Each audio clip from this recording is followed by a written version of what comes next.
नमस्कार, news India देख रहे हैं आप। मैं हूं कुंदन जमयार। पिछले कुछ दिनों से पूरी दुनिया की नजर रूस और यूक्रेन के बीच जारी तनाव पर है। रूस ने दावा किया था कि उसकी सेना यूक्रेन सीमा से लौटने लगी है, लेकिन ऐसा हुआ नहीं है। अमेरिका का कहना है कि सेना वापसी तो दूर, रूस ने यूक्रेन की सीमा पर 7,000 और सैनिकों की तैनाती बढ़ा दी है, जिससे साफ है कि रूस और यूक्रेन के बीच जंग का खतरा अभी टला नहीं है। वहीं इन दोनों के बीच जारी तनाव ने भारत की चिंता भी बढ़ा रखी है। इस वजह से ग्लोबल मार्केट में कच्चे तेल का भाव बढ़ गया है। पिछले दिनों भारतीय शेयर बाजार क्रैश हो गया था। वहीं आरबीआई गवर्नर शक्तिकांत दास ने कुछ दिनों पहले कहा था कि क्राइसिस के कारण एनर्जी की कीमत में उछाल संभव है, जिस कारण देश में महंगाई बढ़ सकती है। इन सब पर अपने मेहमानों से बातचीत करेंगे और जानेंगे कि इसका असर भारत पर कितना होगा। लेकिन उससे पहले आपको दिखाते हैं कि रिपोर्ट।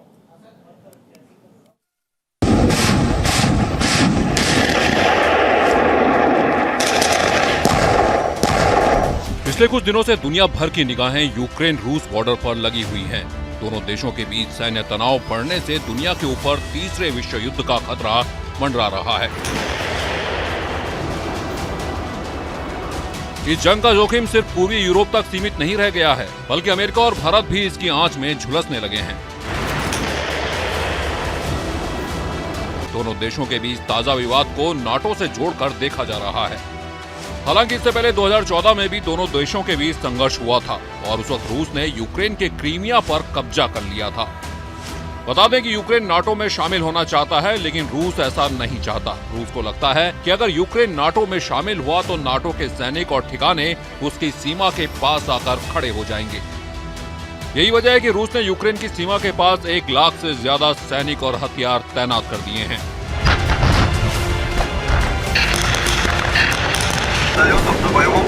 खबर है कि रूस किसी भी पल यूक्रेन पर आक्रमण कर सकता है। यूक्रेन ने लुहांस्क में मोर्टार शेल्स और ग्रेनेड्स भी दागे हैं।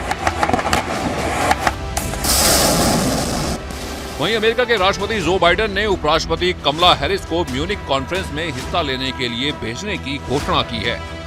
ये कॉन्फ्रेंस रूस के खिलाफ देशों को एकजुट करने के लिए हो रही है।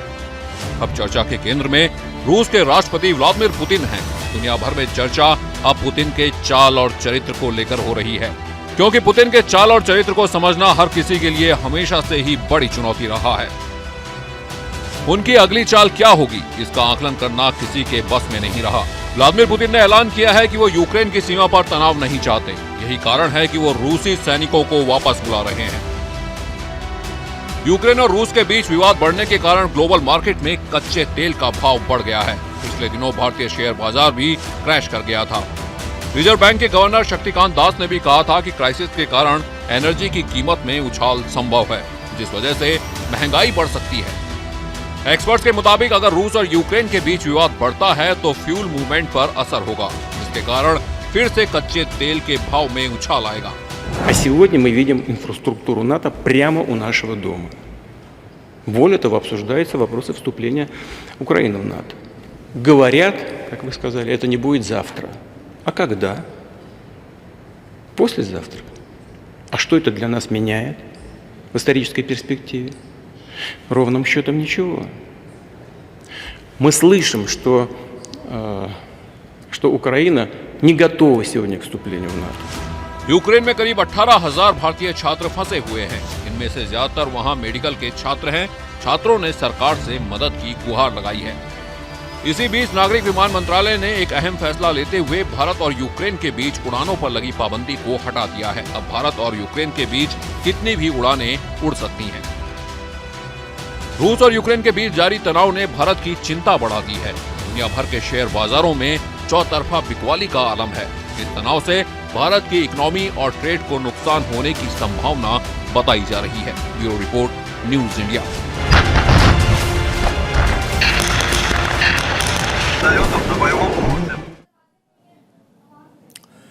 तो क्या दोनों देशों के बीच जो जंग की स्थिति पैदा हो गई है वो टली नहीं है? क्या दोनों देशों के बीच जंग अगर हम देखेंगे तो पूरी दुनिया इसमें इन्वॉल्व हो जाएगी और ये तीसरे विश्व युद्ध की तरफ बढ़ता हुआ रूस और यूक्रेन का विवाद दिखाई पड़ रहा है। इन तमाम मसलों पर बातचीत करने के लिए प्रोफेसर मिर्जा असगर बेग विदेश मामलों के जानकार हमारे साथ जुड़ेंगे। के सिन्हा डिफेंस एक्सपर्ट हमारे साथ जुड़े हैं, योगेश गुप्ता डिफेंस एक्सपर्ट हमारे साथ मौजूद हैं, नरेंद्र सिंह जी भी हमारे साथ डिफेंस एक्सपर्ट मौजूद हैं। के सिन्हा साहब, पहला सवाल ये कि दरअसल रूस ने कहा कि हम सेना को घटा रहे हैं, लेकिन दावे ये किए जा रहे हैं कि 7,000 सैनिक और बढ़ा दिए गए। तो क्या ये जंग वाली जो स्थिति है वो अभी टली नहीं है? देखिए कुंदन, किसी हालत में भी यह टली नहीं है जी। जिस तरह से रूस में अपने सैनिकों का, अपने सैनिक दस्तों का, और जिस तरह से पूरे वॉर फाइटिंग मशीन का जमावड़ा 3 जगहों से किया है। एक बेलारूस नॉर्थ की तरफ से जो कीव की तरफ आता है, और देखिए एक ईस्ट से जो खास करके दोनबास के इलाके में हो, और क्रीमिया की तरफ से।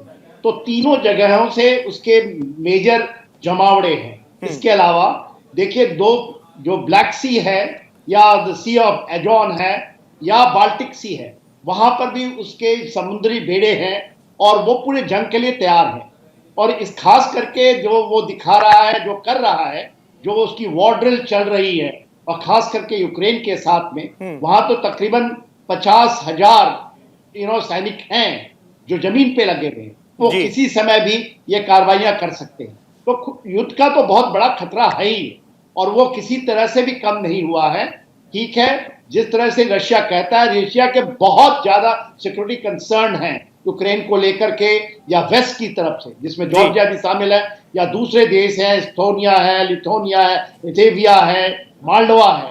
तो ये जो सिक्योरिटी कंसर्न्स हैं वो उसके वाजिब कंसर्न हैं, जिसके लिए वो इतनी बड़ी कार्रवाई कर रहा है। नेटो का एक्सपेंशन जो एक अमेरिका करना चाहता है और नाटो देश करना चाहते हैं, वो एक बहुत बड़ा खतरा है रशिया के लिए, और वो जायज है। बिल्कुल।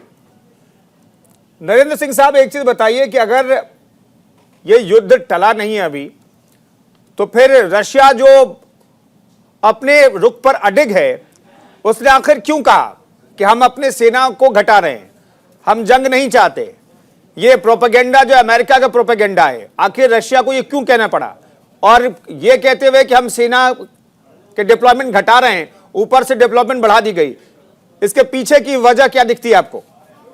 देखिए, कल जो वार्ता हुई थी जर्मन चांसलर और पुतिन के बीच, उसके बाद ये तय किया गया था कि रूस ने रिएफर्म किया था कि हम युद्ध के पक्ष नहीं हैं, लेकिन उनके लिए सर्वप्रथम उनकी जो प्राथमिकता है वो उनकी नेशनल सिक्योरिटी है जी, और वो किसी भी हद तक जा सकते हैं यूक्रेन को नाटो में सम्मिलित ना होने के लिए, क्योंकि नाटो में सम्मिलित होने का मतलब सारी नाटो सेनाओं की एक्सेस रशियन बॉर्डर के आसपास आ जाएगी, जो उनकी सिक्योरिटी के लिए बहुत बड़ा खतरा है, और वो उससे कोई भी कॉम्प्रोमाइज नहीं करना चाहते हैं। और देखिए, जब जब तनाव बढ़ता है तो कहीं ना कहीं कुछ प्रचार, कुछ दुष्प्रचार, कुछ प्रोपेगेंडा यूएस की तरफ से, कुछ ये सब होता है, ये उसका पार्ट रहा है।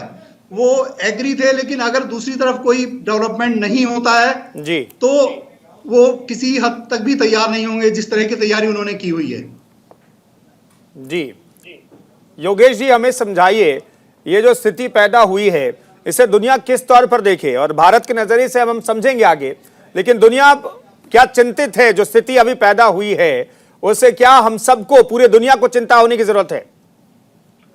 भाई देखिए, एक तो मैं कुछ कहने से पहले थोड़ा ये क्लैरिफाई कर दूं कि मेरा बैकग्राउंड जो है फॉरेन अफेयर्स का है। I am not defence expert unlike these other 2 persons.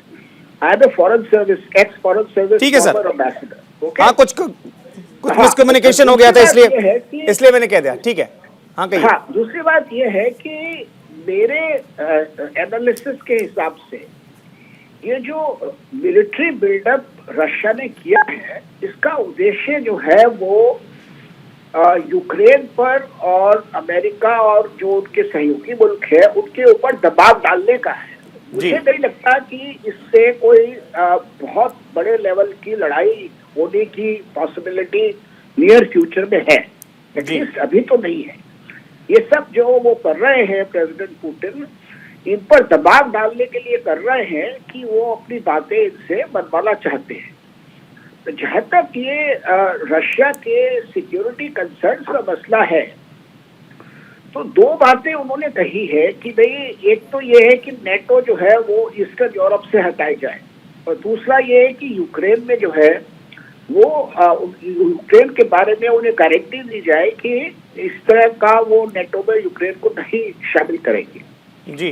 तो ये दोनों बातें जो है वो राष्ट्रपति बाइडेन ने ठुकरा दी हैं, और उन्होंने कहा है कि भाई देखिए, हम कोई मिसाइल्स जो है वो यूक्रेन में नहीं हमने रखी है, और ना ही हमारे रखने का कोई अभी नियर फ्यूचर में कोई इरादा है। उसके अलावा उन्होंने ये कहा है कि यूक्रेन को नेटो में सम्मिलित करने के लिए अभी नियर फ्यूचर में कोई इस तरह का प्रपोजल नहीं है। ठीक है जी। तो ये जो कंसर्न्स वो राष्ट्रपति पुतिन ने कहे हैं, उनके हिसाब से, प्रेसिडेंट बाइडेन के हिसाब से, राष्ट्रपति पुतिन जो है वो रशिया, योगेश जी, फिर रशिया को क्यों लगता है कि नेटो में शामिल किया जा रहा है यूक्रेन को? अगर आप कह रहे कि अगर नजदीक भविष्य में ऐसा नहीं होने जा रहा है, ऐसा कोई प्रस्ताव नहीं, तो रशिया को क्यों इच्छा है? रशिया को जो असली चिंता है वो इस बात की नहीं है कि वो शामिल कर लेंगे। वो तो रशिया तो ये चाहता है कि यूक्रेन में जो सरकार हो वो प्रो वेस्ट सरकार ना हो, उनके फेवर की सरकार। जो इस वक्त रशिया में सरकार है, पहले जब 2014 से पहले सरकार थी वो रशिया के पक्ष वाली थी। जी। रशिया जो है वो सरकार बदलना चाहता है, और वो जो है उसके लिए प्रेसिडेंट बाइडेन तैयार नहीं है, बाकी मुल्क तैयार है। दूसरा हमें ये भी समझना पड़ेगा कि जो आज की तारीख में जो है, आज का जो रशिया है वो बहुत कमजोर रशिया है। उसका जो इकोनॉमी का साइज है, it is equal to that of Spain, about 1.36 trillion dollars. Okay, तो अब इस तरह की जो कमजोर इकोनॉमी का कंट्री है, उसकी अगर ये ख्वाहिश है कि वो 1946 वाला जो उसकी एम्पायर थी, फॉर्मर सोवियत एम्पायर, उसको वो वापस लेने का, वो चीज रियलिस्टिक नहीं है। जी। तो ये मसले हैं कि वो प्रेसिडेंट बाइडेन जो है उनकी इस मांग को मांगने के लिए तैयार नहीं है, तो मुझे नहीं लगता इसमें से कुछ निकलेगा। ठीक है सिन्हा साहब, आपको भी ऐसा लगता है क्या कि निकट भविष्य में जंग जैसी कोई स्थिति नहीं है? और वाकई अगर ऐसा नहीं है तो दुनिया तो बहुत चिंतित है, तो थोड़ी सी राहत की बात है। देखिए, इसको यदि आप समझना चाहेंगे, किसी चीज को नकारा करना ये बहुत गलत होगा। ये पॉसिबिलिटी है। देखिए, कोऑर्डिनेटिव डिप्लोमेसी के ऊपर में रशिया काम करता रहा है और बार बार कहता है कि यूक्रेन के ऊपर में हमें कोई युद्ध करने की हमारी कोई लालसा नहीं है, हम नहीं चाहते।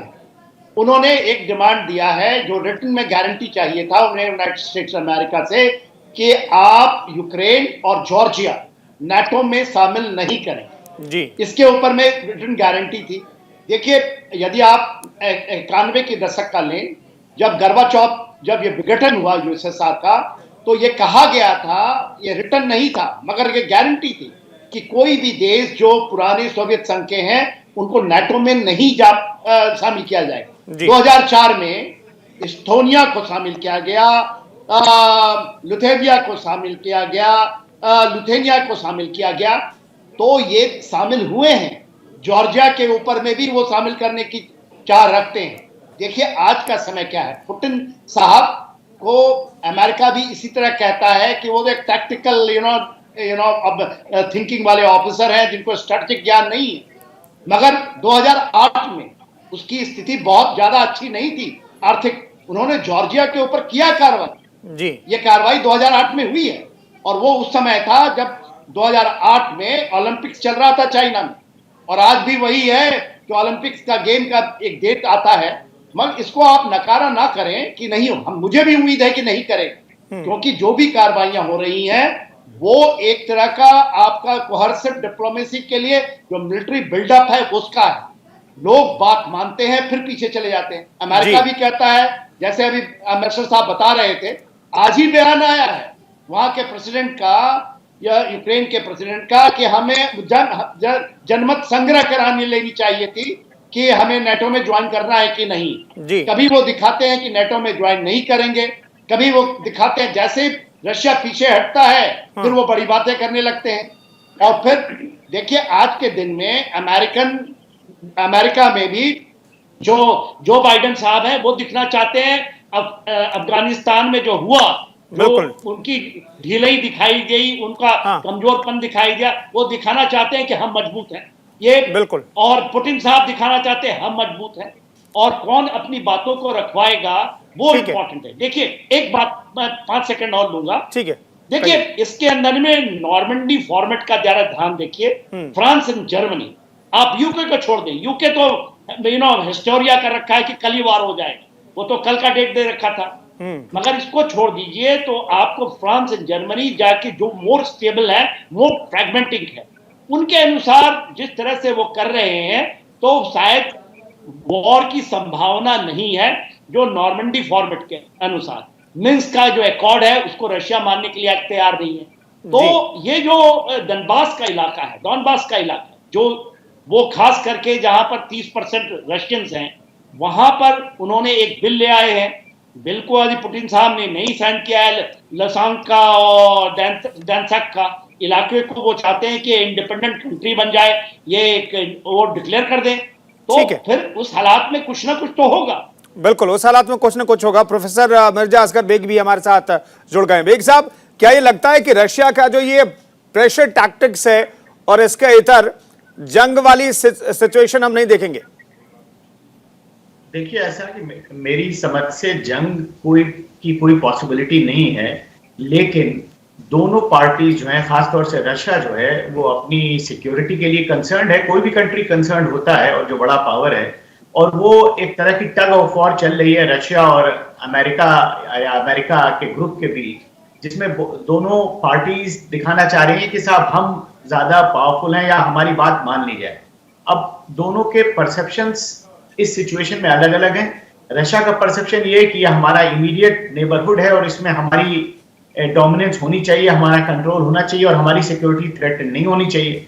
अमेरिका का आउटलुक दूसरा है, क्योंकि सारे पावर्स का आउटलुक सिचुएशन के हिसाब से बदलता रहता है। किसी पर्टिकुलर सिचुएशन में कोई कंट्री जो बड़ा पावर होता है वो एक पर्सपेक्टिव लेता है, दूसरे में दूसरा लेता है। आज अमेरिका कह रहा है कि हर कंट्री फ्री है और अगर चाहता है यूक्रेन नाटो का मेंबर होना तो उसको क्यों रोकना चाहिए, उनको नहीं रोकना चाहिए और हमको उनको परमिशन देनी चाहिए होने के लिए। तो अमेरिका का अपना एक पर्सपेक्टिव है, लेकिन इस सारी सिचुएशन में हमारी सिचुएशन हमारा पोस्चर बड़ा इंपॉर्टेंट है हिंदुस्तान का, इंडिया का, कि हम किस तरह से एक बैलेंसिंग एक्ट करें। हम अमेरिका के बहुत करीब या अमेरिकन साइड पे भी जाना नहीं चाहेंगे, और हमारा जो स्टेटमेंट था अभी क्वेट के बाद जो आया है, और उसमें ये कहा जा रहा है कि हमारा जो इंडिया के इंसिस्टेंस की वजह से इसको स्ट्रांगली कंडेम नहीं किया गया इस एक्शन को, और हमें जो इमर्जिंग नेक्सस है बिटवीन चाइना एंड रशिया उसमें भी नहीं इंटैंगल होना है, और हमें रशिया की तरफ भी बहुत ज्यादा झुकाव नहीं दिखाना है। हमें अपने इंटरेस्ट को ध्यान में रखकर एक बैलेंसिंग एक्ट करना है और अपने इंटरेस्ट को प्रोटेक्ट करना है। तो इस सिचुएशन में जब दो कंट्रीज बड़े पावरफुल अपनी टग ऑफ वॉर में लगे हैं, अमेरिका अपने डिक्लाइनिंग पावर को ग्लोबल लेवल पर रोकने की कोशिश में है कि दुनिया आज भी माने कि हम ग्लोबल हेजेमॉन है, डोमिनेंट पावर है, बिल्कुल, और रशिया जाहिर सी बात है जो एक इमर्जिंग पावर अब है after the decline of Soviet union, वो चाह रहा है कि हमारा डोमिनेंस एटलीस्ट अपने नेबरहुड में तो हो, यहां पर भी तो यहाँ के मेजर पावर रहे, और इसी चीज की रस्साकशी या टग ऑफ वॉर दोनों के बीच में चल रही है। बिल्कुल, ये रस्साकशी के पीछे की वजह क्या है, तमाम एक्सपर्ट्स हमारे साथ मौजूद हैं। इस चर्चा को आगे बढ़ाएंगे। फिलहाल रुक रहे हैं छोटे से ब्रेक के लिए। तो अभी तक की चर्चा में कुल मिलाकर तो ये निकल करके सामने आ रहा है, जिस वॉर सिचुएशन की बात कही जा रही है, वो वॉर सिचुएशन फिलहाल हमारे एक्सपर्ट इस पैनल में जो तमाम एक्सपर्ट मौजूद हैं वो नहीं मान रहे। फिलहाल रुक रहे हैं छोटे से ब्रेक के लिए, फौरन हाजिर होते हैं।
योगेश गुप्ता हमारे साथ एक्स डिप्लोमेट मौजूद हैं। योगेश गुप्ता जी, एक चीज फिर से हमारे दर्शकों बता दीजिए कि जिस जंग की बात कही जा रही है, जिस जंग की आहट से दुनिया डरी हुई है, वो जंग क्यों नहीं हो रही है इस वक्त? वो सिचुएशन नहीं आई है, इसके पीछे की वजह आप क्या देखते हैं? इसके कई कारण हैं। देखिए, ऐसा है कि एक तो जो है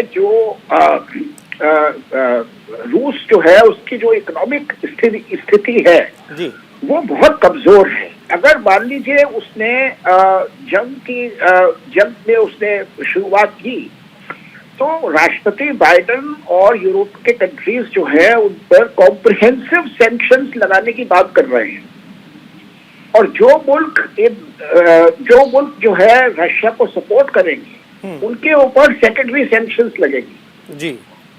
इसका मतलब ये होगा कि रशिया का जो ट्रेड है, रशिया में जो इन्वेस्टमेंट्स हैं, वो सब धीरे धीरे उन पे पाबंदियां लगनी शुरू हो जाएंगी। और ऐसी स्थिति में जो है, जैसे चीन का आप एग्जाम्पल लें, चीन जो है जो अभी कह रहा है कि वो रूस का बहुत बड़ा दोस्त है। यूरोप जो है, यूरोप का 25% ट्रेड जो है, 25% जो चाइना के एक्सपोर्ट्स है, टोटल एक्सपोर्ट्स में से जो चाइना में मतलब चाइना के जो 25% एक्सपोर्ट्स है वो रूस जाते हैं जी, सॉरी वो ईस्टर्न यूरोप में जाते हैं। इसी तरह से इंपोर्ट्स की स्थिति है। तो उन पर अगर जो है वो पाबंदियां लगनी शुरू हो जाएगी तो उससे जो है वो चीन को भी एक बड़ा धक्का लगने वाला है जी। और चीन की सबसे बड़ी जो ताकत है आज की तारीख में वो है उसकी इकोनॉमी, उसकी इकोनॉमिक, उसकी मैन्युफैक्चरिंग कॉम्पिटिटिवनेस, उसका ट्रेड जो है उसका आज भी जो है वो चीन के उसमें जो है चीन के जीडीपी में उसका काफी बड़ा हिस्सा है। ठीक है। तो इस तरह से जो है रशिया की इकोनॉमी जो है वो अगर वो ट्रेड नहीं कर पाएंगे, एक्सपोर्ट नहीं कर पाएंगे, कमोडिटी बेस्ड इकोनॉमी है, अगर वो सब उन पर पाबंदियां लग जाएंगी, इन्वेस्टमेंट्स नहीं आ पाएंगे, तो रशिया की जो करेंसी है उसकी हालत जो है they will be run of the currency जो है वो निठाल होती चली जाएगी जी। और ऐसे में जो है वो कितने दिन जो है यूक्रेन में जो है सारे के सारे अमेरिका, यूरोप, जापान, ये सब कंट्रीज जो है उसको सपोर्ट कर रहे हैं जी। उसको आर्म्स दे रहे हैं, ट्रेनिंग दे रहे हैं, पैसा दे रहे हैं, टेक्नोलॉजीज दे रहे हैं। एक तरफ से सारे के सारे कंट्रीज जो है यूक्रेन को सपोर्ट कर रहे हैं और दूसरी तरफ रूस अकेला पड़ जाएगा। तो ऐसे में जो है, और उसके बाद फिर ये लोग कह रहे हैं कि यूक्रेन में जो है वो इंसर्जेंसी हो जाएगी, यूक्रेन की जो पॉपुलेशन है they will resist the Russian aggression. ठीक है। तो कितने दिन जो है ये रूस इस इंसर्जेंसी को सस्टेन कर पाएगा, जो आज का रूस जो कि इकोनॉमिकली कमजोर रूस जी। और इंटरनली जो है राष्ट्रपति पुतिन के खिलाफ भी काफी रिजेंटमेंट है रशिया में। वो नावाल्नी अफेयर को लेकर जो है काफी अनहैप्पीनेस रही है। रशिया की योगेश जी कह रहे हैं कि रशिया वीक है, लेकिन डिफेंस के सेक्टर में युद्ध के लिए आखिर क्यों उतावला है? इसके पीछे की वजह हम लगातार जानने की कोशिश कर रहे हैं। आप सर, मैं रुक रहा हूं छोटे से ब्रेक के लिए, दोबारा लौटते हैं, फिर आपके पास मैं आऊंगा और जानूंगा कि फिलहाल जो स्थिति है इससे दुनिया को डरने की जरूरत है या नहीं है, और अगर युद्ध होता है, अगर मैं कह रहा हूं, तो फिर भारत में क्या स्थिति होगी? क्योंकि भारत में अभी से ही क्रूड ऑयल, चूंकि हम सारा क्रूड ऑयल तो बाहर से ही इंपोर्ट करते हैं, तो भारत की इकोनॉमी पर क्या असर पड़ेगा और क्या भारत युद्ध की स्थिति में न्यूट्रल रह सकता है? यह अपने आप में बड़ा सवाल है, क्योंकि अभी तक भारत अपने आप को न्यूट्रल दिखाने की कोशिश कर रहा है, लेकिन क्या भारत न्यूट्रल रह सकता है? यह अपने आप में महत्वपूर्ण सवाल है। इस सवाल का जवाब हम लेंगे एक छोटे से ब्रेक के बाद।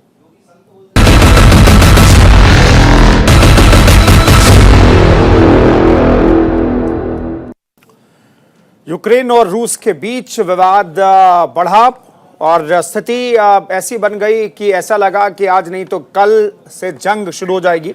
और इन सब के बीच भारत में भी महंगाई बढ़ रही है, लेकिन जंग के हालात को लेकर के और रूस और यूक्रेन के बीच के विवाद को हम लगातार समझने की कोशिश कर रहे हैं। इसमें अमेरिका की क्या भूमिका है, नाटो की क्या भूमिका, यह हम समझने की कोशिश कर रहे हैं। के सिन्हा साहब, एक चीज तो हम जानना चाहेंगे, चूंकि नाटो को लेकर के चिंता बढ़ी है रूस की, नाटो में अगर शामिल हो जाएगा यूक्रेन तो रूस के लिए हम अपने दर्शकों को समझाना चाहते हैं कि रूस के लिए स्थिति चिंताजनक क्यों बन जाएगी। कहा जा रहा है कि रूस के बॉर्डर तक, चूंकि यूक्रेन और रूस के अब एक लंबा बॉर्डर है, वहां तक नेटो की पहुंच बन जाएगी। आप सीधे शब्दों में हमारे दर्शकों को किस तरह समझा सकते हैं कि जो रूस की चिंता है वो क्या है? देखिए, रूस की चिंता सबसे बड़ी चिंता है कि जब जब रूस के ऊपर में, चाहे वर्ल्ड वॉर 1 हो, वर्ल्ड वॉर 2 हो, या कभी भी उसके ऊपर में अटैक आया है तो उसके वेस्टर्न फ्रंट से ही आया है। और ये जो आपका शामिल है, यूक्रेन है, जो भी बाल्टिक नेशंस हैं, ये जॉर्जिया है नीचे से, इस इलाके से, जो कि first world war, second world war, Ukraine उसका हिस्सा रहा है यूएसएसआर। और यूएसएसआर का जब ये हिस्सा था तो सबसे ज्यादा न्यूक्लियर डिप्लॉयमेंट जो रशिया की थी वो यूक्रेन में थी। जब वहां से निकाला गया तो ये पूरा का पूरा जो आज आप देखते हैं जो वेपन है, न्यूक्लियर वॉरहेड्स हैं, वो निकाले गए यूक्रेन से। आज भी जब हम बात करते हैं बेलारूस की, बेलारूस क्या कह रहा है? बेलारूस में न्यूक्लियर डिप्लॉयमेंट्स हैं। देखिए, ये सुरक्षा की जब बात करते हैं तो नाटो को आप समझने की और वॉर्सो को समझने की चेष्टा कीजिए। नाटो में आज के दिन 30 देश हैं। उसके समय सेकेंड वर्ल्ड वॉर में वॉर्सो कंट्रीज होते थे। ये सारे वॉर्सो कंट्रीज हैं जो कि रशिया के साथ हुआ करते थे। नाटो अपना विस्तार करना चाहता है बिना किसी बात ना मतलब का। वो इंडिया के साथ कर रहा था। जब हम क्वाड की बात कर रहे थे तो आपको याद होगा कि क्वाड में वो नाटो का ला रहा था कि नाटो के अंदर आएगा क्वाड। इंडिया ने जब उसको रोका तो उन्होंने ऑकस बना लिया ऑस्ट्रेलिया, यूके के साथ। तो ये बहुत बड़ा गेम है। देखिए, दूसरी चीज कुंदन जी, इसको आज समझिए। आज वहां के जो आपके ब्राजील के जो हेड ऑफ स्टेट हैं वो रशिया जाना चाह रहे हैं। वो उससे बात कर, अमेरिका उसको रोकना चाहता है। क्या अमेरिका कहता है कि नाटो में यदि ज्वाइन कर लिया तो क्या हो गया यूक्रेन? यदि साउथ अमेरिकन कंट्रीज हैं, निकरागुआ है, ब्राजील है, यदि इसको चाइना के इसमें चला जाए तो अमेरिका उसको करेगा। देखिए, अमेरिका जो कहता है ना यूनिलैटरल वर्ल्ड की मैं ही हूं सब कुछ, मैं ही देश को पूरे विश्व को, आज परिस्थिति ऐसी नहीं है। इसमें मल्टीपोलैरिटी की बात हो रही है और रशिया एक मल्टीपोलैरिटी में कहीं नहीं जोड़ते थे, उसमें भी एक उभर के आ रहा है। इंडिया उभर के आ रहा है, चाइना उभर के आ रहा है। तो ये जो चीजें चल रही है पूरे विश्व में उसका हिस्सा, युद्ध हो ना युद्ध हो। मैं मिलिटरली जब मैं देखता हूं एज ए मिलिट्री लीडर, जब मैं पुतिन के शूज में डालता हूं तो आप उसको इकोनॉमिक्स हाथ पे रख दे, ऐसा नहीं होता है। और देखिए, उन्होंने अपना अभी गए थे 4 फरवरी को, ये गए थे चाइना के अंदर भी बात करके आ गए हैं। चाइना को भी आप ताक में मत रखिए। ठीक है, हम भारतीय, हम उनको बहुत करते हैं, हम उनसे लड़ते हैं, उसका सब चीज, वो भी एक ताकतवर देश है, वो भी निकल रहा है, इमर्ज आउट हो रहा है। तो वर्ल्ड में जो जिंजरिंग चल रही है उसका यह हिस्सा है। और ये आप लेके चलिए कि नाटो आज भी यूक्रेन के अंदर में नाटो डिप्लॉय नहीं कर रहा है। वो तो कभी कहते हैं कि हम नहीं करेंगे, कभी कहते हैं करेंगे, कभी कहते हैं जॉर्जिया में करेंगे, कभी कहते हैं नहीं करेंगे। ठीक है, और उसकी सिक्योरिटी कंसर्न करेक्ट है। मल्टीपोलैरिटी के अंदर में इसका होना बहुत जरूरी है।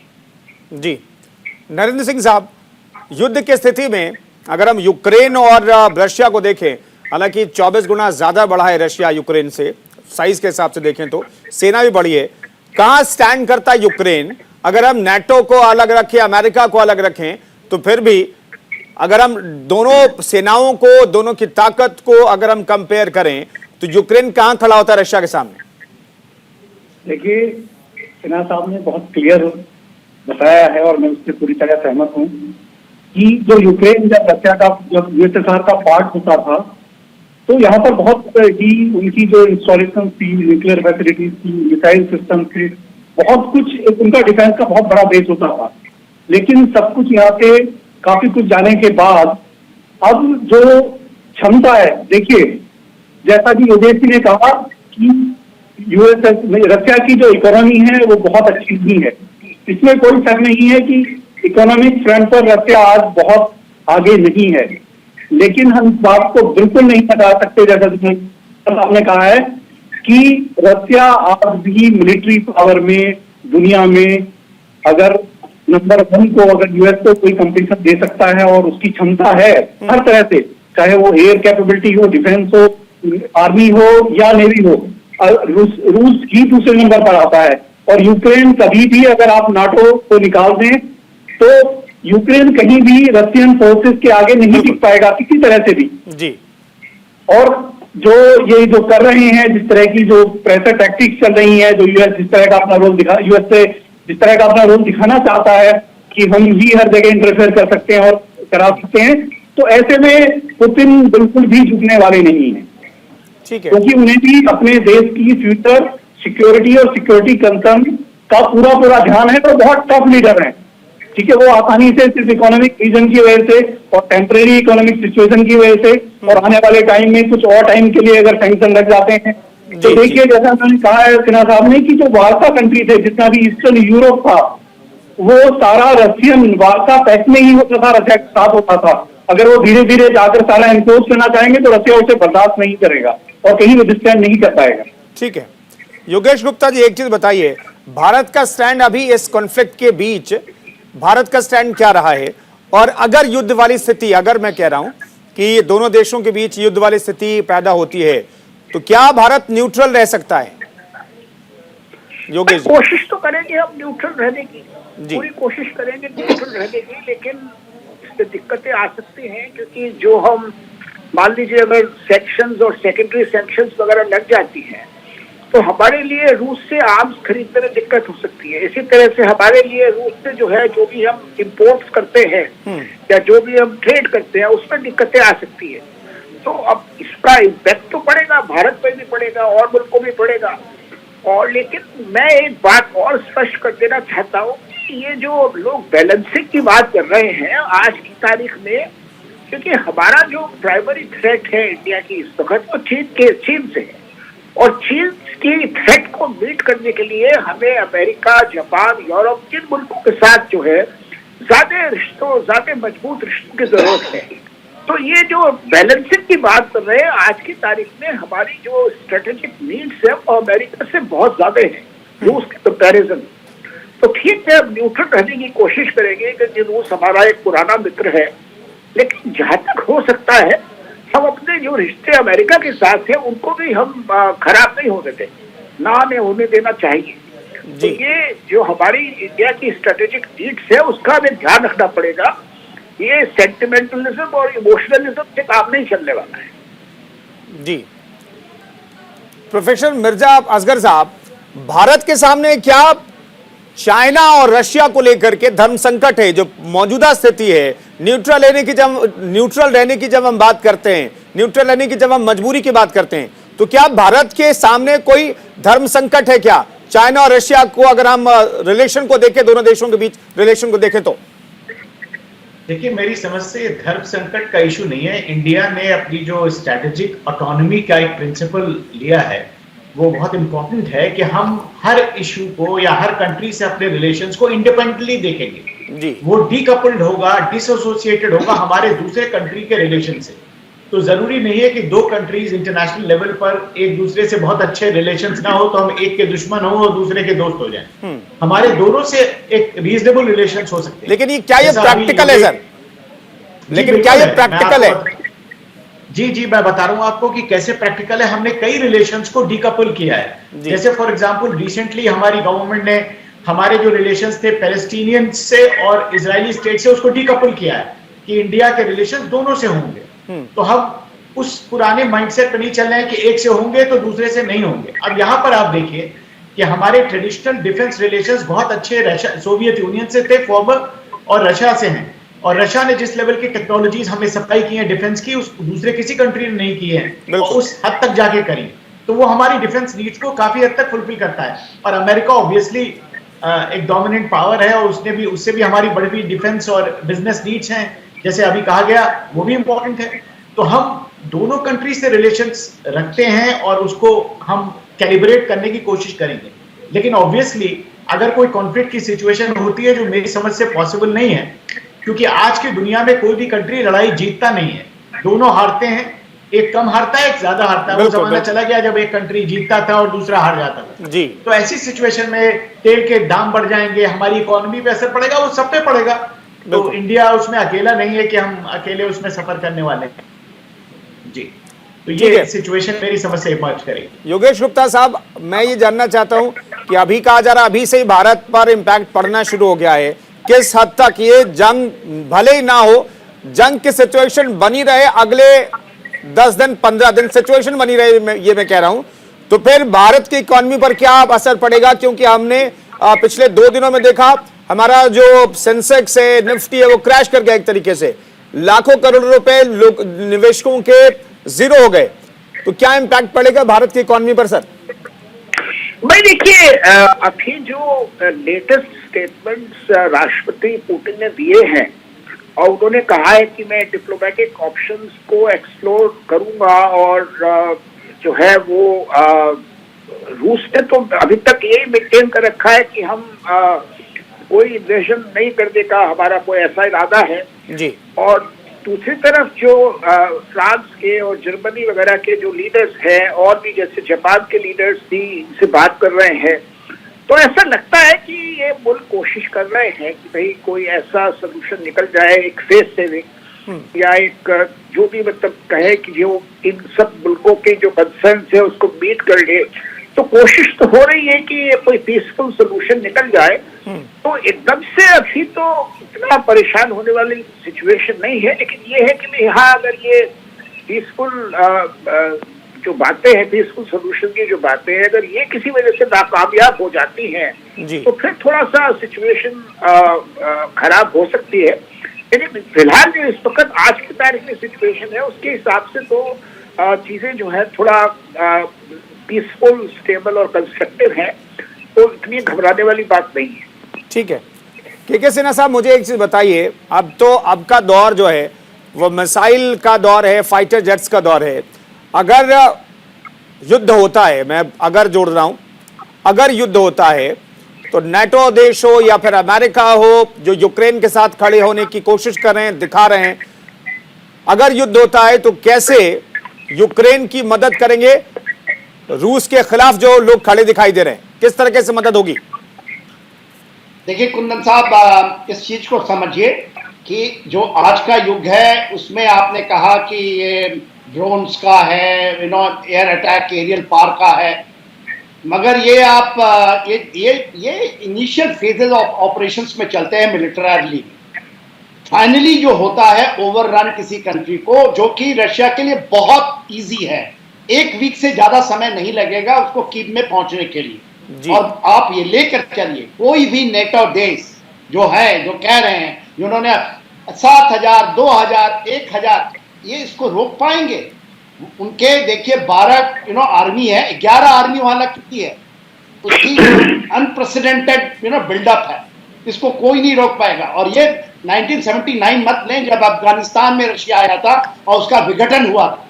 यूक्रेन के पास ना तो ऐसी शक्ति है, ना तो नाटो के पास कोई ऐसा विल पावर है। वो बाई प्रॉक्सी करना चाहते हैं, बाई प्रॉक्सी। अफगानिस्तान में क्यों नहीं कर गए? सब तो लगे हुए थे, रोक नहीं पाए, वहां से निकल गए। आज पूरे देखिए, मैं 100% मानता हूं एम्बेसडर साहब का, कोई ऐसी परिस्थिति नहीं आई कि बहुत बड़ी चिंता करने की बात। दोनों लीडर्स, दोनों पक्ष अपने को स्ट्रांग दिखाना चाहते हैं, मगर पुतिन साहब इसमें नहीं झुकेंगे और उनके सिक्योरिटी कंसर्न को दुनिया को समझना पड़ेगा। देखिए दूसरी जो बड़ी बात है, जो नॉर्मैंड स्ट्रीम 1-2 है, जो जर्मनी में जा रहा है, जो नॉर्मैंडी फॉर्मेट की बात मैं कर रहा हूं, उसके अंदर में फ्रांस और जर्मनी जो चांसलर है, जर्मनी चांसलर, उन्होंने एक शायद मेरे अनुसार उन्होंने एक आश्वासन दिया है। और रशिया को आप देखिए, ये पूरा का पूरा जो गैस है, तेल, अमेरिका क्यों घुस रहा है? अमेरिका इसलिए घुस रहा है कि यदि ये नॉर्मैंड स्ट्रीम 1-2 आ जाता है तो अमेरिका की इकोनॉमी को मार खाएगा। तो आप इस प्रॉक्सी में नाटो के पीछे लड़ करके या इस जगह में भी आप आना चाहते हैं, आप इंडो पैसिफिक में भी जाना चाहते हैं, आप वेस्ट एशिया में भी जाना चाहते हैं, ना तो आपके पास सैन्य ताकत रहा, ना आप वो कर पाएंगे। तो ये ठीक है, इंडिया के लिए मैं 100% एग्री करता हूं प्रोफेसर बेग साहब से। जो स्ट्रैटेजिक इकोनॉमी की हम बात करते हैं, उस स्ट्रैटेजिक इकोनॉमी के अंदर में यदि हम रशिया के साथ भी लगे, अमेरिका के साथ में, और अमेरिका को जरूरत है इंडो पैसिफिक में हमारा जी, और हम वो क्वाड को भी लाना चाहता था नाटो के अंदर, इंडिया ने फुट डाउन किया कि नाटो के अंदर नहीं आएगा, तब उन्होंने आकस कर लिया। इसको समझने की चेष्टा कीजिए। आप भाई प्रॉक्सी नाटो को बढ़ावा नहीं दे सकते जी। नाटो को वो लाना चाहते हैं यहां भी, तो हम क्या नाटो के पीछे पड़ जाएंगे? तो प्रोफेसर बेग साहब जो कह रहे हैं बहुत सही है।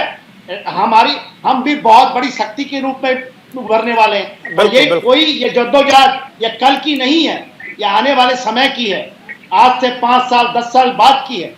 यूरोप के अंदर में यूरोप की परिस्थितियां बदली हैं, और खास के ईस्टर्न यूरोप जो है उसकी परिस्थितियां बदली हैं। उसमें रशिया का बहुत बड़ा योगदान होने वाला है। जर्मनी चांसलर ने यह बताया है। बिल्कुल, तो रशिया के रुख में थोड़ा बदलाव दिखाई दे रहा है। जर्मनी के साथ जब बातचीत हुई तो रुख में बदलाव दिखाई दे रहा है, लेकिन क्या ये पॉजिटिव बदलाव आगे भी जारी रहेगा, या फिर जो आरोप अमेरिका लगा रहा है कि डिप्लॉयमेंट सैनिकों की घटाई रशिया ने नहीं है बढ़ाई है, तो इसके पीछे का मकसद क्या है? और इससे पूरी दुनिया जो चिंतित है उस पर ये डिबेट शो हम कर रहे हैं, जानकारी जुटाने की कोशिश करें तमाम एक्सपर्ट्स। हम रुक रहे हैं छोटे से ब्रेक के लिए, फौरन हाजिर होते हैं। आप बने रहिए न्यूज इंडिया के साथ।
योगेश गुप्ता सर, मुझे एक चीज और समझा दीजिए। कोरोना काल के बीच पूरी दुनिया अपने आप को संभालने की कोशिश कर रही है, भारत भी अपने पैरों पर खड़ा होने की कोशिश कर रहा है। पॉजिटिव ग्रोथ रेट हमने देखा, और नेक्स्ट फिस्कल ईयर में भी हम पॉजिटिव बढ़ते हुए दिखाई दे रहे हैं। दुनिया में सबसे अच्छी स्थिति हमारी इकोनॉमी के स्तर पर हम देखें तो।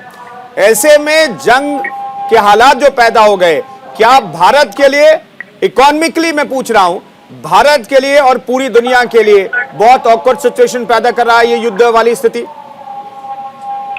नहीं, पहले इसका आपको जवाब देने से पहले मैं एक बात कहना चाहूंगा कि ये जो अभी पिछले स्पीकर ने कहा कि ये मैं मानता हूं कि रूस के लिए जो है मिलिट्री इन्वेजन जो है एक मिलिट्री सेंस करना आसान है, और वो शायद कुछ दिनों में यूक्रेन के ऊपर कुछ विक्ट्री हासिल कर सकता है।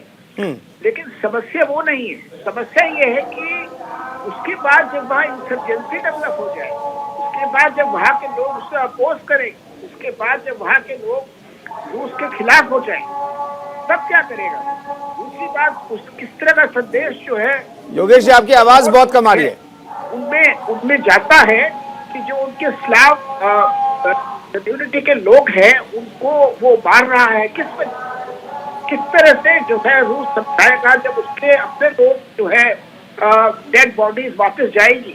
किस तरह से राष्ट्रपति को समझाएंगे कि वो क्या करने के जो है उन्होंने युद्ध?